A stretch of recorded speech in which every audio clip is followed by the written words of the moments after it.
শিক্ষা উপদেষ্টা মহোদয় কার্যালয় অভিমুখে আমরা পদযাত্রা করব। এই পদযাত্রার ভিতরে যদি কোনো বিশৃঙ্খলা হয়, যদি কোনো সমস্যার সৃষ্টি হয়, এই দায়ভার কিন্তু আপনি আমাদের যে অভিভাবক, দায়ভার কিন্তু আপনাকে নিতে হবে, ঠিক কিনা বলে? এই দায়ভার এই শিক্ষকরা নেবে না। এই পদযাত্রা যদি কোনো জনদুর্ভোগ হয়, উশৃঙ্খল হয়, এর দায়ভার কিন্তু আপনাকে নিতে হবে, আমরা নেব না।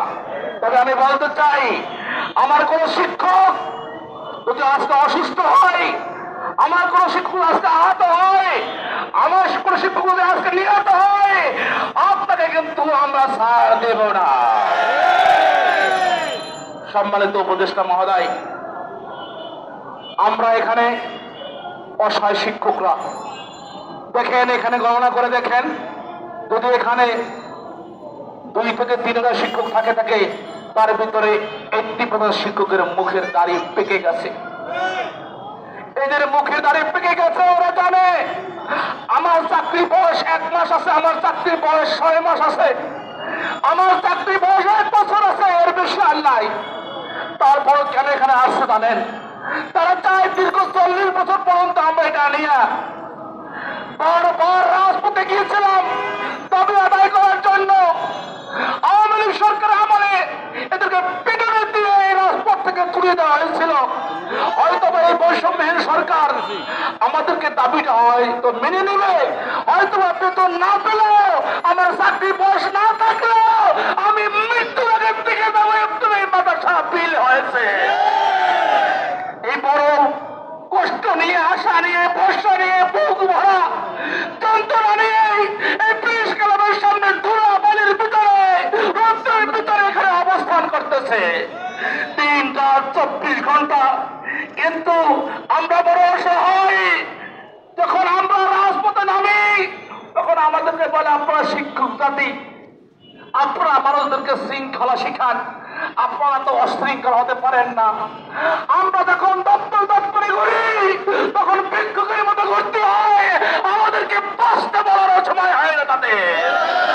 আমরা বলতে চাই, আমরা তো শিক্ষা মন্ত্রণালয়ের অধীনেই সমস্ত কিছু পরিচালনা করতেছি, সবকিছু কাজ করতেছি, কেন প্রথমের বেলা আমাদেরকে নিয়ে এত গরিবী হচ্ছে? এই টাল বাহানা আমরা সহ্য করতে পারি না। আমাদের বুকের ভিতরে ঝড় উঠেছে, কোন কষ্ট, যন্ত্রণা, বেদনা সব কিছু জাতীয় প্রেস ক্লাবের সামনে নিয়ে এসেছি।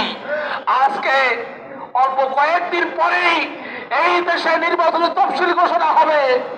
আমরা তো আশায় ছিলাম এই তফসিলের আগেই আমাদের একটা ফয়সালা হবে, আমাদের প্রত্যেকের মুখে হাসি ফুটবে, আমরা প্রত্যেকে হাসি মুখে ঘরে ফিরে যাব। এই আমি মনে করি অসহায় শিক্ষকদেরকে নিয়ে এই হাসি মুখে বাড়ি যাওয়ার ব্যবস্থা করে দেন। নজর আল্লাহ তাআলা উপরে আছে, আপনাদের উপরে গজব পড়বে।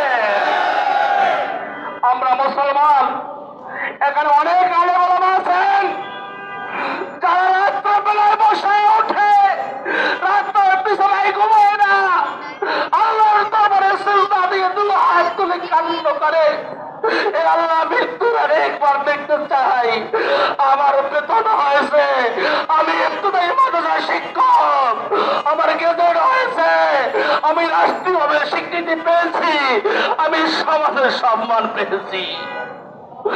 আমার বৃদ্ধ বাবাজিরা, তাদের যদি ঘরের ভিতরে পরিবারে বয়স্ক মেয়ে থাকে, মেয়ে বিবাহ দিতে পারে না, বলে মেয়ের বাবাই কি করে, বলে ইবতিদায়ী শিক্ষক, ইবতিদায়ী শিক্ষকের বেতন নাই, কিসের শিক্ষক, মেয়ে বিবাহ দিতে পারে না।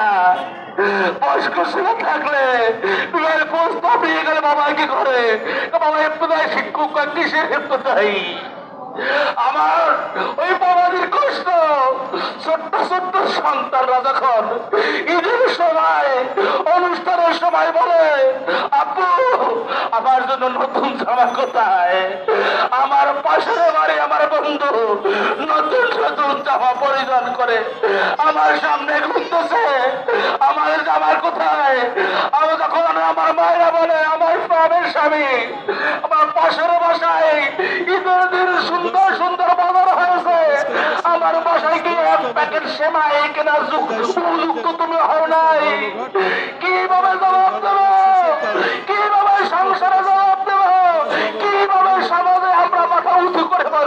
চাই, আমি রাষ্ট্রীয়ভাবে আমাদের স্বীকৃতি চাই, আমাদের মর্যাদা চাই, এর বেশি কিছু আমরা চাই না। আমরা সমাজে আর দুঃখে দুঃখে মরতে চাই না।